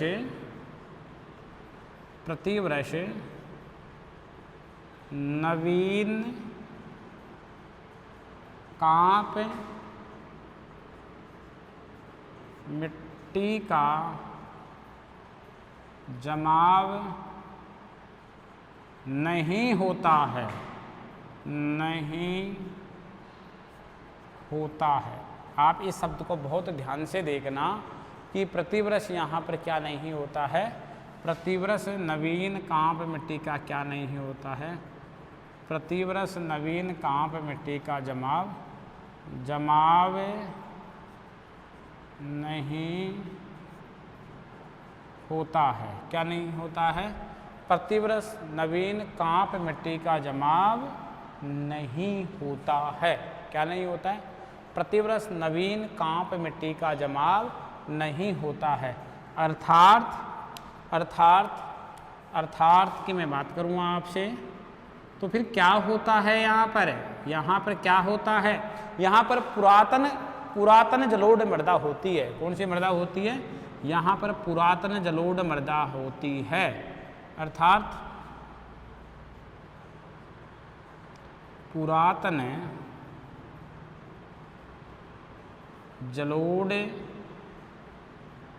मृदा का जमाव, पुरातन जलोढ़ मृदा का जमाव ही क्या कहलाता है? बांगर कर। प्रतिवर्ष नदियों के बाढ़ का पानी पहुँचने के द्वारा जिस मिट्टी का जमाव होता है उसको हम किस नाम से जानते हैं? उस मिट्टी को हम खादर के नाम से जानते हैं। जो नदियों की बाढ़ के द्वारा वह मिट्टी वहाँ पर क्या होती है, वहाँ पर आकर के जमा हो जाती है। इसके अलावा हम आपसे क्या बात कर रहे हैं? हम आपसे बात कर रहे हैं कि जहाँ पर नदियों का पानी नहीं आता है और नदियों का पानी नहीं आने के कारण से वहाँ पर वही मिट्टी का जमाव होता है, जो मिट्टी ऑलरेडी पहले से वहाँ पर क्या है, ऑलरेडी वह मिट्टी वहीं पर जमा है। तो इस प्रकार की जो मिट्टी है हमारे पास में, कौन सी मिट्टी? इस प्रकार की जो मिट्टी हमारे पास में है, कौन सी मिट्टी? जो किसी समय वहाँ पर नदियों की बाढ़ आया करती थी और जिस समय वह बाढ़ आया करती थी उस समय उस मिट्टी का वहाँ पर क्या हुआ था, उस मिट्टी का वहाँ पर जमा हुआ था। तो इस प्रकार की जो मृदा है, इस प्रकार की मृदा क्या कहलाई? इस प्रकार की मृदा पुरातन जलोढ़ मृदा के नाम से जानते हैं और पुरातन जलोढ़ मृदा ही बांगर कहलाती है। क्या कहलाती है? अर्थात पुरातन जलोढ़ मृदा ही क्या कहलाती है? पुरातन जलोढ़ मृदा ही बांगर के नाम से जानी जाती है। किसके नाम से जानी जाती है? बांगर के नाम से जानी जाती है। यानी ये जो निक्षेप पाया जाता है ना, यानी ये जो जलोढ़ मिट्टी पाई जाती है, यानी मैं बात करूं, देखिए मैं इसे जलोढ़ मृदा की उपस्थिति की मैं बात कर लेता हूँ। हेडिंग डालता हूँ यहाँ पर, देखिए आप, यानी जलोढ़ मृदा की उपस्थिति। देखिए जलोढ़ मृदा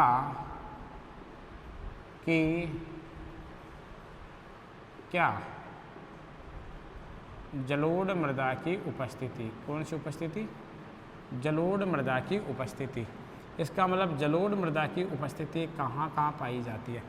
पहली में उपस्थिति की बात करूँ तो पहली उपस्थिति पाई जाती है कहाँ पर? भारत में। देखिए भारत में जलोढ़ मृदा कहाँ कहाँ पाई जाती है? गंगा का मैदान है, सिंधु का मैदान है, गंगा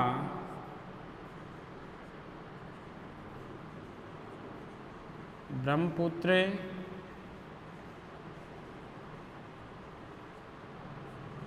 सिंधु, गंगा है, ब्रह्मपुत्र है, सिंधु है, सतलुज है,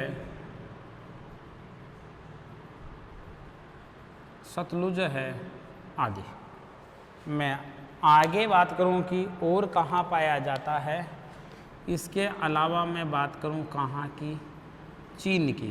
तो चीन में देखिए आप, चीन में यह मृदा कहाँ कहाँ पाई जाती है। एक तो हमारे पास में आता है कौन सी नदी, हांग हो नदी। कौन सी नदी, हांग हो नदी। एक आती है यांगटी सिकियांग नदी, यांगटी सिकियांग नदी। अब मैं आपसे आगे की जो बात करूं तो आगे हमारे पास में आती है म्यांमार, ठीक है ना। यदि मैं बात करूं आपसे म्यांमार की,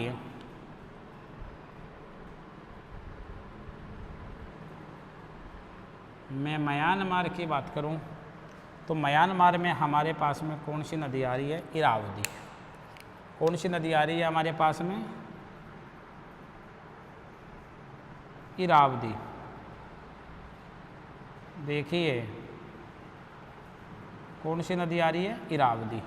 तो यहाँ पर किसका निक्षेप पाया जाता है, जलोढ़ मृदा का निक्षेप पाया जाता है। तो देखिए हम एलुवियल सोइल की बात कर रहे थे, इसमें एक तो न्यूतन जलोढ़ पाए जाते हैं, एक पुरातन जलोढ़ पाए जाते हैं। तो न्यूतन जलोढ़ के बारे में तो हमने आपसे भी जिक्र किया ही है। तो न्यूतन जलोढ़ कौन से होते हैं, न्यूतन जलोढ़, यदि हम आपसे न्यूतन जलोढ़ की बात करें तो न्यूतन जलोढ़ वह जलोढ़ होते हैं जहाँ पर प्रतिवर्ष नदियों का पानी पहुँचता था, नदियों की बाढ़ का पानी पहुँचता है।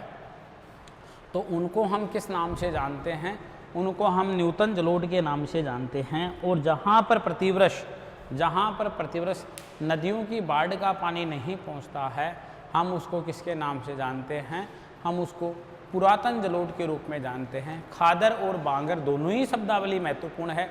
प्रतिवर्ष नदियों के बाढ़ के पानी पहुंचने से नवीन कांप मिट्टी का जमाव खादर कहलाता है, और प्रतिवर्ष नवीन कांप मिट्टियों का जब पानी नहीं पहुंचता है, अर्थात उसका जमाव नहीं होता है, तो इस प्रकार वहाँ किसी समय नदियों का पानी पहुँचा करता था। इस कारण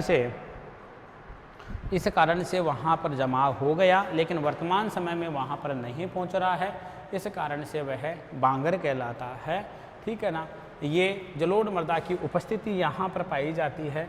ये न्यूतन जलोढ़ और पुरातन जलोढ़ हैं। हम अगले वाले प्रकार पर आते हैं, और अगले वाले प्रकार की यदि हम बात करते हैं तो देखिए हमारे पास में प्रकार आ रहा है दूसरा। कौन सा प्रकार आ रहा है, हमारे पास में दूसरा प्रकार आ रहा है। हम यदि दूसरे प्रकार की आपसे बात करते हैं तो देखिए आप, जो दूसरा प्रकार हमारे पास में आ रहा है वह आ रहा है वायुड या लोएश। या तो हम किसकी बात करें आपसे, वायुड की, और या बात करें हम किसकी, हम लोएश की बात करें। देखिए वायुड या लोएश की यदि हम बात करते हैं तो हमारे पास में दूसरी प्रकार की मृदा आती है। कौन से प्रकार की आ रही है, हमारे पास में यह है दूसरे प्रकार का है वायुड या कौन सी मृदा, हमारे पास में आ रही है लोएश मृदा, ठीक है ना, लोएश मृदा, लोएश।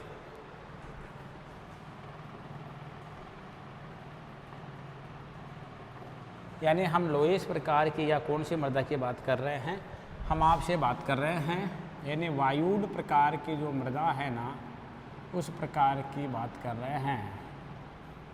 कौन से प्रकार की मृदा, वायुड प्रकार की मृदा। देखिए यानी वायु के निक्षेपण के द्वारा, वायु के द्वारा जिस मिट्टी का जमाव होता है, यानी उसको वायुड कहते हैं। देखिए शुष्क और जो अर्ध शुष्क प्रदेश हैं, कौन से प्रदेश हैं, जो शुष्क और अर्ध शुष्क प्रदेशों से वायु के द्वारा उड़ाकर लाई गई मिट्टी का किसी नवीन स्थान पर निक्षेपण कर दिया जाता है, उसका निक्षेप कर दिया जाता है, यानी उसका निक्षेप कर दिया जाता है। तो इस प्रकार की जो मृदा है हमारे पास में कौन से प्रकार की मृदा, यदि इस प्रकार की हम आपसे मृदा की बात करते हैं कि वह मृदा जो हवा के द्वारा शुष्क और अर्ध शुष्क प्रदेशों से उड़ा करके लाई जाती है और लाई जा करके एक अन्य प्रदेश में उस मिट्टी को क्या कर दिया जाता है, जमा कर दिया जाता है। क्या कर दिया जाता है, उसको जमा कर दिया जाता है। तो इस प्रकार के जो धूल के कण उस स्थान पर जमा हो जाते हैं उन्हीं को वायुड कहते हैं। देखिए मैं वायुड की डेफिनेशन लिख रहा हूँ यहाँ पर कि हम वायुड किसको कहते हैं। वायुड, हम वायुड की बात करें यानी अर्ध शुष्क और शुष्क, हम आपसे बात कर रहे हैं कि अर्ध शुष्क एवं शुष्क क्षेत्रों से हवा द्वारा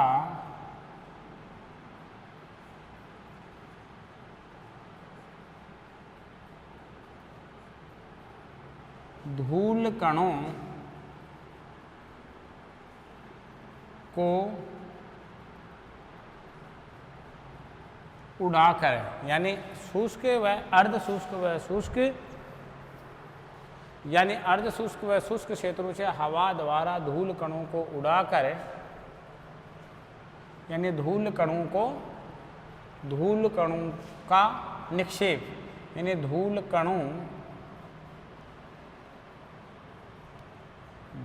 कणों का निक्षेप क्या कहलाता है, निक्षेप वायुड कहलाता है। क्या कहलाता है, निक्षेप वायुड कहलाता है। देखिए आप, हम आपसे बात कर रहे हैं किसकी, हम आपसे बात कर रहे हैं वायुड की, कि वायुड हम किसको कहते हैं।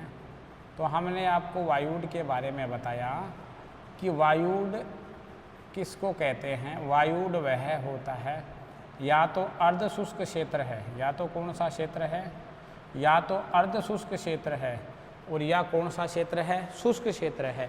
वहाँ हवा के द्वारा धूल कणों का क्या कर देना, यानी हवा के द्वारा धूल कणों को क्या कर देना, निक्षेपण, नए वाले स्थान की ओर निक्षेपण कर देना।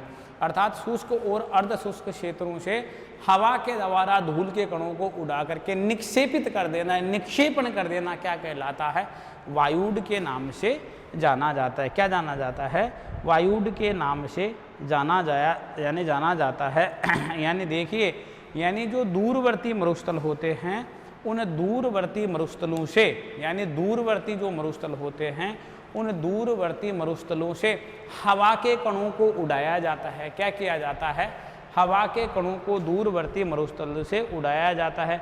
जब वो कण दूर पहुंच जाते हैं, जब वो कण दूर पहुंच जाते हैं, यानी दूरवर्ती मरुस्थलों से हवा के कणों को धूल के कणों को हवा के द्वारा उड़ाया जाता है और उनको काफ़ी दूर ले जाया जाता है, काफ़ी उसको दूर तक, यानी उनका परिवहन होता है। हवा के माध्यम से वो कण आगे तक उड़ते रहते और दूरवर्ती स्थान पर जाकर के वो नीचे बैठने लगते हैं।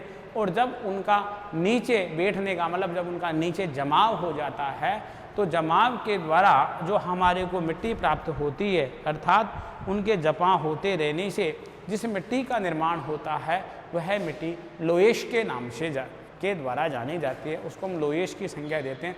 तो लोएश हम किसको कहते हैं, लोएश हम उसको कहते हैं कि दूरवर्ती मरुस्थलों के द्वारा हवा के माध्यम से मिट्टी को उड़ा करके दूर पहुंचाया जाता है। और जिस स्थान पर, दूरवर्ती स्थान पर जब वो मिट्टी के कण पहुंच जाते हैं, तो पहुंचने के बाद में क्या होता है, जब दूरवर्ती स्थान पर मिट्टी के कण पहुंच गए तो वो मिट्टी के कण धीरे धीरे नीचे उतरने लगते हैं। उन मिट्टी का कणों का धीरे धीरे नीचे जमाव होने लगता है।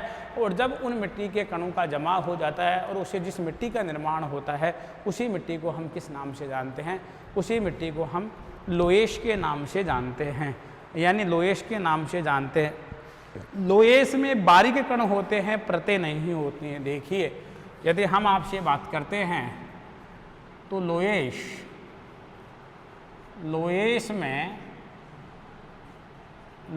में मिट्टी के क्या होते हैं, बारीक कण होते हैं, परतें नहीं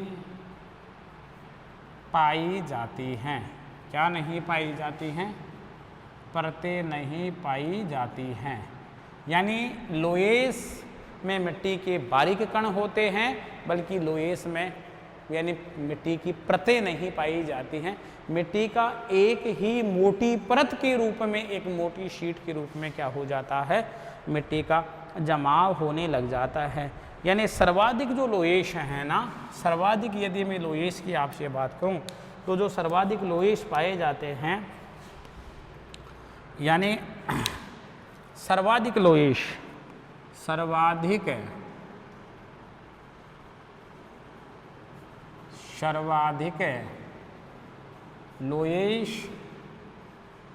सर्वाधिक लोएश चीन के उत्तरी पश्चिमी भाग में पाए जाते हैं। कहाँ पाए जाते हैं सर्वाधिक लोएश? सर्वाधिक लोएश चीन के उत्तरी और चीन के पश्चिमी भाग में सर्वाधिक लोएश। संसार में यदि कहीं पर लोएश मिट्टी का जमाव पाया जाता है तो सर्वाधिक मिट्टी का जमाव कहाँ पाया जाता है? यानी सर्वाधिक चीन में, चीन का उत्तरी और पश्चिमी भाग में पाया जाता है। लोएश का जो रंग होता है वो पीला होता है। देखिए लोएश मिट्टी का रंग, लोएश मिट्टी का रंग पीला होता है। कैसा होता है? लोएश मिट्टी का रंग कैसा होता है? लोएश मिट्टी का रंग पीला होता है। कैसा होता है? लोएश मिट्टी का रंग पीला होता है। तो हमारे पास में अंतः जो कटिबंधीय या अपार्श्विक यानी इंट्राजोनल जो सोइल है उसका दूसरा प्रकार आ रहा है वायुड लोएश। ठीक है ना। वायुड अर्ध शुष्क एवं शुष्क क्षेत्रों से हवा द्वारा धूल कणों को उड़ा करके उनका निक्षेप जो करना, यानी जो निक्षेप होता है उसी निक्षेप को हम वायुड कहते हैं।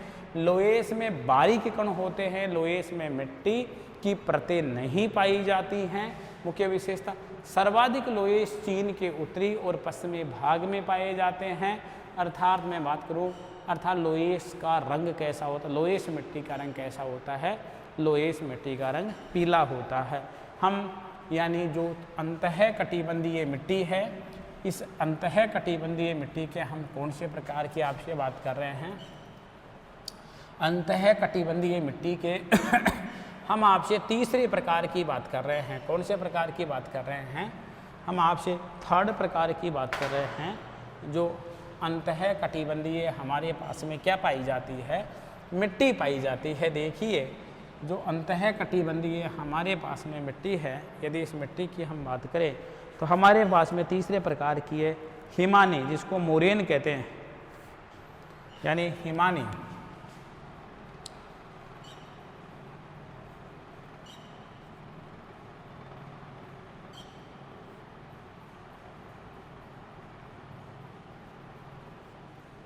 कौन सी मिट्टी?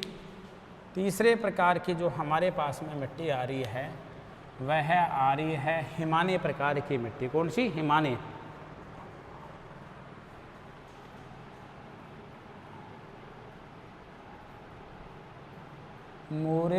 Moraine soil.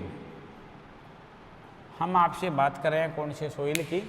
हम आपसे मोरेन या हिमानी सोइल की बात कर रहे हैं। देखिए मोरेन या जो हिमानी सोइल है, यदि इसकी हम बात करें तो यह हमारे पास में अंतः कटिबंधीय या अपार्श्विक मिट्टियाँ हैं। कौन सी मिट्टियाँ हैं? अपार्श्विक मिट्टियाँ हैं। अर्थात जो हिमनद द्वारा जो मलबा बहा कर लाया जाता है, यानी जो ग्लेशियर द्वारा या हिमनद द्वारा जो मलबा बहा कर लाया जाता है, और जिस मलबे का जमाव किया जाता है, अर्थात घाटियों में जिस मलबे का क्या कर दिया जाता है, घाटियों में उस मलबे का क्या कर दिया जाता है, घाटी के विभिन्न भागों में उस मलबे का जमाव हो जाता है। अर्थात ग्लेशियर के द्वारा बहाकर लाए गए मलबे का, अवसाद का, यानी घाटियों में डिपोजिशन या घाटियों में उसका क्या हो जाता है, उसका जमाव हो जाता है। किसका? उस मलबे का या उस अवसाद का जमाव हो जाता है। अर्थात वह जो निक्षेपित पदार्थ होते हैं ना, उनमें निक्षेपित पदार्थों की आपसे बात करूं, वह निक्षेपित पदार्थ छोटे छोटे शैलकण, क्या छोटे छोटे शैलकण और बजरी, रेत, मृत्तिका आदि पदार्थ सम्मिलित होते हैं। देखिए, यानी वह जो निक्षेपित पदार्थ होते हैं, कौन से पदार्थ होते हैं, यानी जो निक्षेपित पदार्थों का जमाव होता है, जो निक्षेपित जो पदार्थ होते हैं, निक्षेपित पदार्थों में यदि हम बात करें तो छोटे छोटे शैलखंड हैं। देखिए हमारे पास में क्या आएंगे, हमारे पास में आ रहे हैं छोटे छोटे, क्या छोटे छोटे हमारे पास में आ रहे हैं शैलखंड, यानी छोटे छोटे इसमें शैलखंड आते हैं। बजरी, रेत, मृत्तिका, इसमें ग्रेवल आती है, इसमें सैंड आती है, और इसी जमाव में क्या शामिल होता है, इसमें मृत्तिका शामिल होती है। क्या शामिल होती है? इसी में ही मृत्तिका शामिल होती है। क्या किसको शामिल करते हैं? हम मृत्तिका को भी इसी में क्या करते हैं, यानी शामिल करते हैं। आदि पदार्थों का क्या होता है, आदि पदार्थों का क्या होता है, जमाव होता है। आदि पदार्थों का क्या होता है, ये जो निक्षेपित पदार्थ है, यानी ग्लेशियर के द्वारा जो बहा कर लाए गए हैं, उनमें छोटे छोटे शैलखंड होते हैं, बजरी होती है, रेत होती है, मृत्तिका यानी क्ले होता है। आदि पदार्थों का क्या किया जाता है, आदि पदार्थों का जमाव किया जाता है। यानी जो हिमानी मिट्टी होती है ना, यानी हिमानी जो ग्लेशियर वाली मिट्टी, जो मोरेन मिट्टी होती है, हिमानी मिट्टी में संस्तर यानी परते संस्तर नहीं पाए जाते हैं। क्या नहीं पाए जाते हैं? संस्तर नहीं पाए जाते हैं। अर्थात इस मिट्टी में क्या नहीं पाए जाते हैं? संस्तर, लेयर नहीं पाई जाती हैं। हिमानी या मोरेन प्रकार की जो सोइल होती है, इसमें क्या नहीं पाए जाते हैं, इसमें हिमानी नहीं पाए जाते हैं। और हिमानी प्रकार की जो ये मिट्टी है ना, इसका विस्तार की बात करूं तो साइबेरिया, कहाँ पर? साइबेरिया में यत्र तत्र यानी जहाँ तहाँ, यानी जहाँ कहाँ पाई जाती है, यानी यत्र तत्र पाई जाती है, यानी साइबेरिया में इस प्रकार की मिट्टी पाई जाती है। ठीक है ना, साइबेरिया में इस प्रकार की मिट्टी का क्या पाया जाता है, इस प्रकार की मिट्टी का जमाव पाया जाता है। हम आपसे बात कर रहे थे कौन सी प्रकार की मिट्टी, यानी हमने आपसे बात की तीसरे प्रकार की मिट्टी जो हम पढ़ रहे थे, यानी जो अंतः कटिबंधीय प्रकार की मिट्टियाँ, कौन सी मिट्टी, जो अंतः कटिबंधीय प्रकार की मिट्टी है, उस अंतः कटिबंधीय प्रकार की मिट्टी में हमने जो जानकारी प्राप्त की वह प्राप्त की हिमानी या मोरेन सोइल्स। यदि हम इस सोइल की आपसे बात करते हैं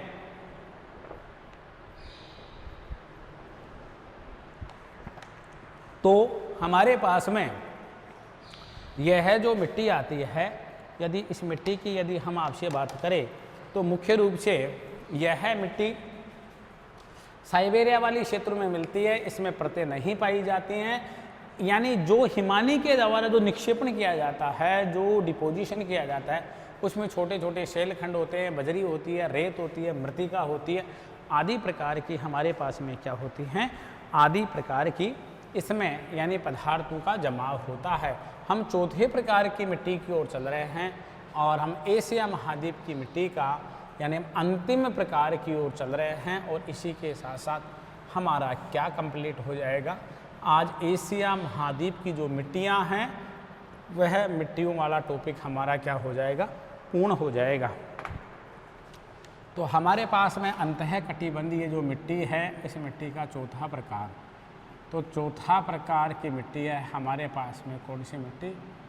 रेगूर मिट्टी। हमारे पास में जो मिट्टी का प्रकार आ रहा है वह मिट्टी कौन सी आ रही है?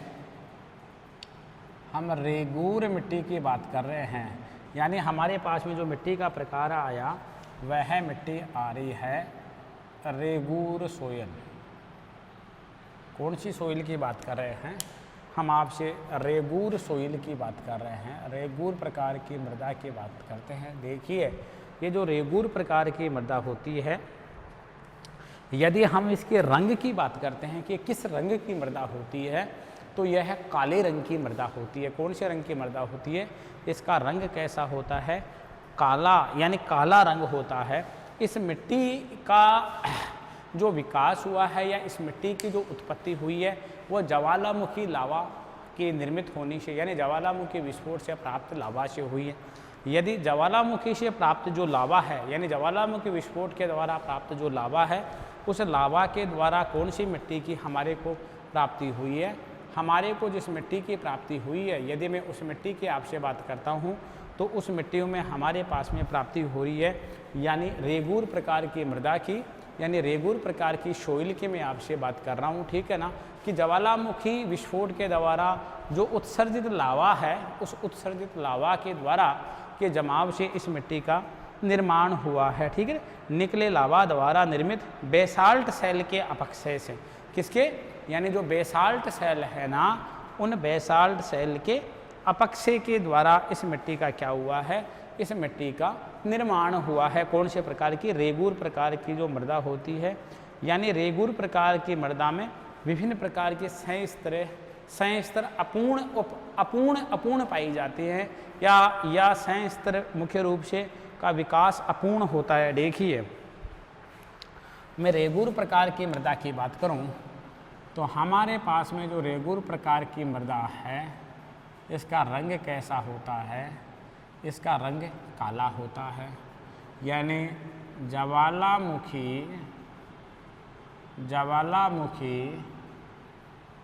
विस्फोट किसके द्वारा?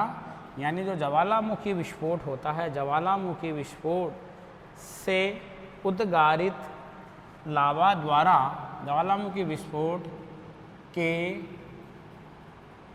उद्गारित लावा द्वारा, किसके द्वारा? यानी ज्वालामुखी विस्फोट के उद्गारित यानी उद्गारित लावा द्वारा, किसके द्वारा? उद्गारित लावा के द्वारा निर्मित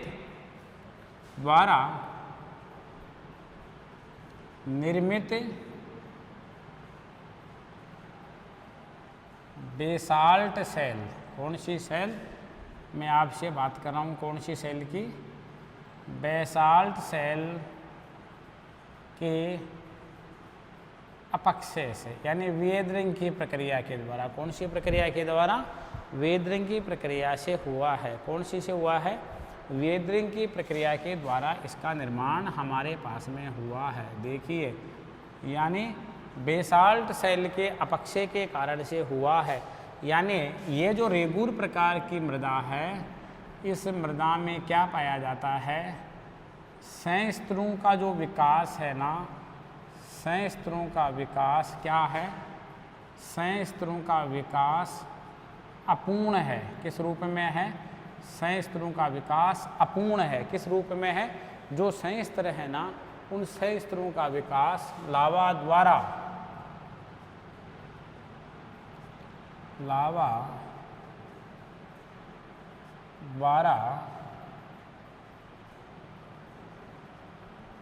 निर्मित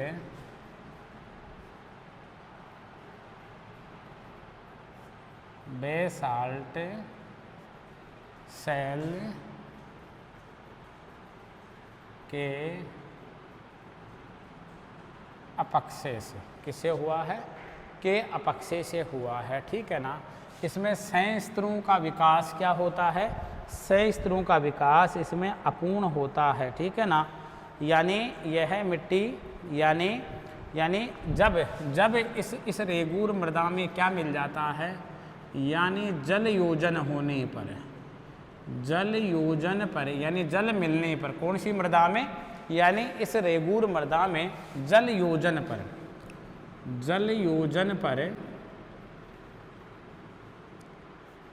चीका की तरह, किसकी तरह, चीका की तरह, चीका की तरह, चीका की तरह क्या हो जाती है, चीका की तरह कोमल हो जाती है, कोमल हो जाती है, चीका की तरह कोमल हो जाती है, तथा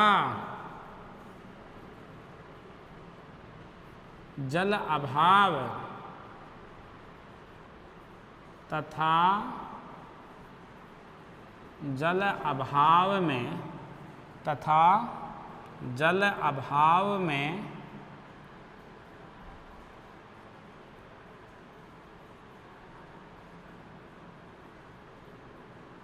सूख कर कठोर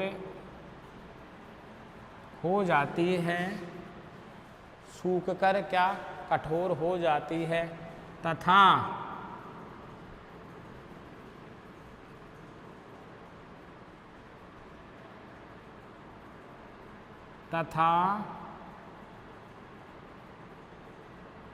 इसमें दरारें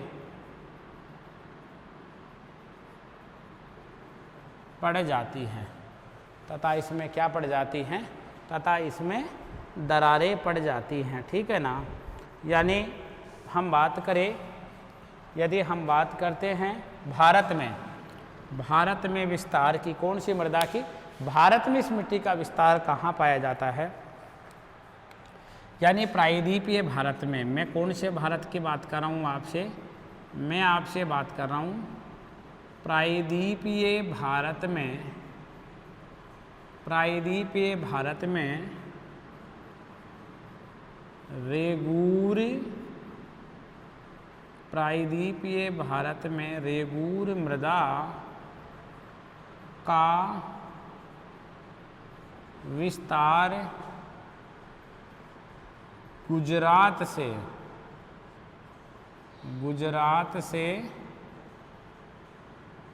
कर्नाटक तक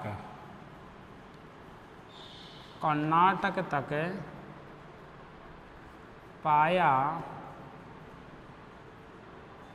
जाता है। देखिए, यानी इस मृदा का, यदि मैं इस मृदा की आपसे बात करूं, कौन सी मृदा की, मैं आपसे बात कर रहा हूं रेगूर मृदा की। इसकी हम रेंज की बात करें कि कहाँ तक इस मृदा का विस्तार पाया जाता है, तो इस मृदा का विस्तार जो प्रायद्वीपीय भारत है, इस प्रायद्वीपीय भारत में यदि मैं आपसे बात करूं, तो प्रायद्वीपीय भारत में गुजरात से लेकर और कहाँ तक पाया जाता है, कर्नाटक तक पाया जाता है। यदि मैं मुख्य विशेषता की बात करूं और नोट डाल के बात करूं कि रेगूर मृदा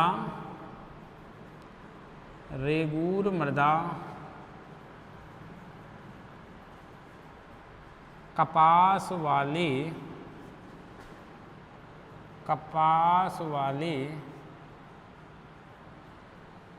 काली मृदा भी कहलाती है।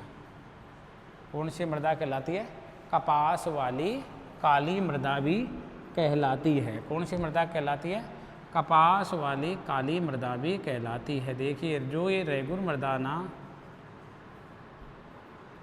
यह रेगूर मृदा क्या कहलाती है, कपास वाली काली मृदा भी कहलाती है। यानी ये मिट्टी कपास के लिए बहुत महत्वपूर्ण है, ये बहुत प्रसिद्ध है।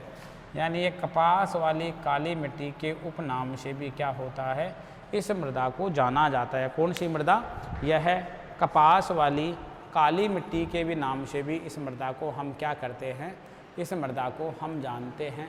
यानी हम इसको कपास वाली कौन सी मिट्टी कहते हैं, हम इसको कपास वाली काली मिट्टी के नाम से भी जानते हैं। तो देखिए प्यारे विद्यार्थियों, आज हमने जो आपसे बात की है, आज हमने बात की है एशिया महाद्वीप की, और एशिया महाद्वीप की आज हमने मृदा की बात की है, सॉइल्स की बात की है। यदि हम एशिया महाद्वीप की मृदा की आपसे बात करें तो एशिया महाद्वीप में हमने 2 प्रकार की मृदा पढ़ी हैं। उन 2 प्रकार की यदि हम मृदा की बात करते हैं आपसे, तो देखिए 2 प्रकार की मृदा में एक तो कटिबंधीय प्रकार की मृदा थी हमारे पास में, जिसको हम सुस्तरीय प्रकार की, जिसको हम सुस्तरीय प्रकार की मृदा भी कह रहे थे। क्या कह रहे थे? सुस्तरीय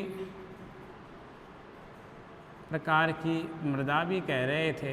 हम मुख्य रूप से बात करें सुस्तरीय प्रकार के, अर्थात वह जोनल प्रकार की मृदा कहला रही थी। कौन से प्रकार की मृदा कहला रही थी? वह जोनल प्रकार की मृदा कहला रही थी। इसी प्रकार से यदि हम आपसे बात करते हैं, दूसरे प्रकार की जो हमारे पास में मिट्टी आई, वह मिट्टी आई थी हमारे पास में अंतः कटिबंधीय या अपार्श्विक मिट्टी। इसको अपन इंट्राजोनल सॉइल या एजोनल सॉइल के नाम से जानते हैं। मुख्य रूप से हम आपसे बात करें कि जो कटिबंधीय प्रकार की या सुस्तरीय प्रकार की मिट्टियाँ थी, उसको हमने 5 भागों में बांटा था। यानी सबसे पहले उसको 2 उप प्रकारों में बांटा था, एक पेडालफर प्रकार की मिट्टियाँ, एक पेडोकाल प्रकार की मिट्टियाँ। तो हमने जो पेडालफर प्रकार की मिट्टियाँ थी, उन पेडालफर प्रकार की मिट्टियों को हमने 5 भागों में बांटा था।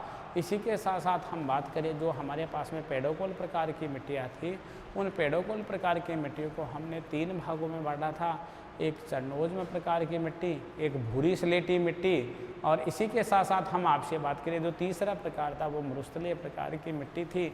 अर्थात फिर हमने दूसरे प्रकार का जो मुख्य दूसरे प्रकार आया, वह अंतः कटिबंधीय प्रकार या अंतः कटिबंधीय प्रकार के साथ साथ हम आपसे बात करते हैं अपार्श्विक प्रकार की। हम बात करें तो यहाँ पर हमने कितने प्रकार की मिट्टियों के बारे में आपसे चर्चा की है।